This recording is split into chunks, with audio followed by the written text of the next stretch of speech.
At this point, why don't I want the band to get back together? Because My Chemical Romance needs to lay dormant. And the poor fans, I get it, you adore them, you want them to get back together, but on paper, does this actually make any sense? No! A part of me is extremely nervous. You are playing with gold here, and if you drop that gold into the river and it just floats away, I don't want to see a legacy get tarnished. Okay, so current day, maybe I'm feeling a little bit different.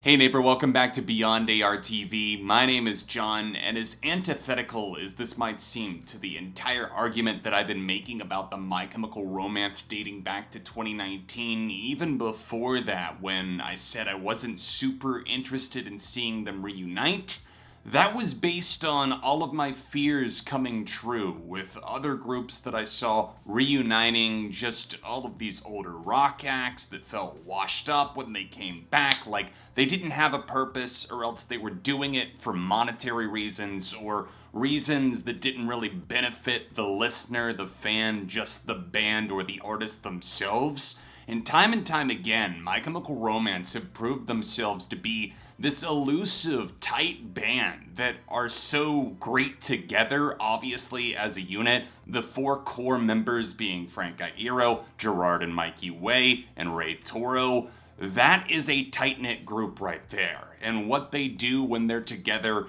is a live wire act, especially when they step on a stage. They're already proving that with their much delayed, COVID delayed comeback tour in 2022. I'm seeing them at Riot Fest this fall. I'm super excited about the foundations of Decay, their first new music since 2014, realistically since 2012, because Fake Your Death was most likely recorded years before it actually saw the light behind its eyes. I think this band is so special because Gerard Way, their frontman in particular, is definitely so influenced by the likes of the Smashing Pumpkins and Billy Corgan. If you're not really familiar with the entire MCR lore, then I guess to briefly fill you in, Gerard being such a big fan of the way that Billy did things and ran the show with the Smashing Pumpkins, even though that didn't necessarily work out great for them, it paved the way for MCR to have a sense of melodrama and theater to their music. And while these two bands definitely make almost, I don't want to say polar opposite, but very different styles of music, the way that My Chemical Romance land the blows and conduct themselves as a unit is definitely reminiscent of some of the greats of all time. Now, to see them on this comeback path, it's something that originally I found myself saying, I don't really want a reunion because I just maybe don't think the magic would be the same as it was. They left us back in 2013, wasn't it?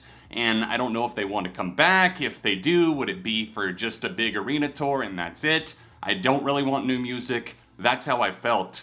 But at this point in time, seeing them doing this all so well and handling themselves with the fans in mind for sure, and of course there is a monetary aspect to it, and I don't want to get into all of that here. Any band is a business, any brand is a business, and if we don't believe that, then we're lying to ourselves. But I really do feel like that's a smaller factor, because it seems like the guys are genuinely enjoying playing together and creating together again. It feels like My Chemical Romance are this missing link when it comes to the musical world, that when you put it back, it's like everything unlocks. It's like doing a puzzle in a Resident Evil game and you finally found the missing piece after hours and days and weeks of trying the perfect combinations. Here they are inserting themselves back into the conversation, and the foundations of Decay, the new song, is only a part of that. Now, leading up to this new single, something that just dropped out of thin air, I'm kinda glad that they did it that way, because for months and years since they announced their comeback in 2019, which was already prophetic in a sense, because Danger Days, The True Lives of the Fabulous Killjoys, talked about California 2019, and then they got to play only one show because of COVID, and it was in California in 2019. They really just have a way of doing things full circle, and now to see them out here again in 2022, playing some stellar set lists that are already starting to shuffle through a lot of not just the hits, but also deep cuts from Conventional Weapons, to tracks from Bullets, to a lot of stuff that maybe you wouldn't expect, like This Is How I Disappear off of the Black Parade.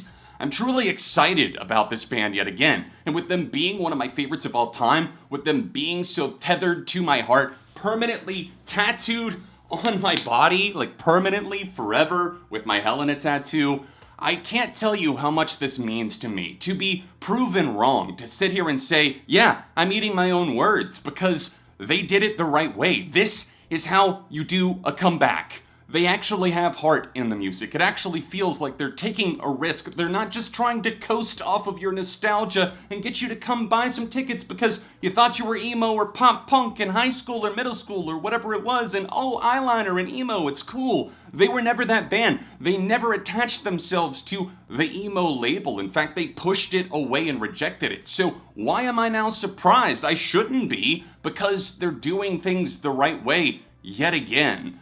My Chemical Romance, man, I tell you, they're one of those bands that I just sit down with their music and I realize how unique every corner of their discography is. That includes the B-sides, that includes the albums themselves, the hidden tracks, the songs that you would only get as a bonus track overseas or on iTunes back in the day, whatever it was.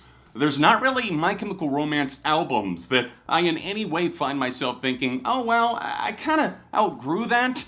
In fact, I find myself just tethered to them, like I said. It's like an ethereal connection, reaching out and touching my head, touching my mind, and millions of other fans all across the globe. If I were to sit here right now and say that it's not worth getting excited about the MCR reunion, it's just nostalgia baiting, it's just, I don't know, I don't want more music because they'll ruin it all, I'd be lying at this point, because again, they've already proven themselves, and they didn't really have to do that, but they have. They put the statement out to the world, and now we're all reveling in the glory of what My Chemical Romance in their 40s, with the aging members, the fact that they can still do this, the creativity, the passion, despite everything that they've been through. But at the end of the day, what I'm saying is that these four members, and of course, Jared Alexander, the other talented musicians that do perform with them on stage, on their tour, whatever it might be, these are commendable people, and I love to see what they're doing, what they're building with the My Chemical Romance comeback. So a note from future me to past me, I have to say, John, buddy, you tried your best, and I understand where you were coming from. You didn't want to get hurt again like you had, and you had just seen all of these things going wrong with other reunions.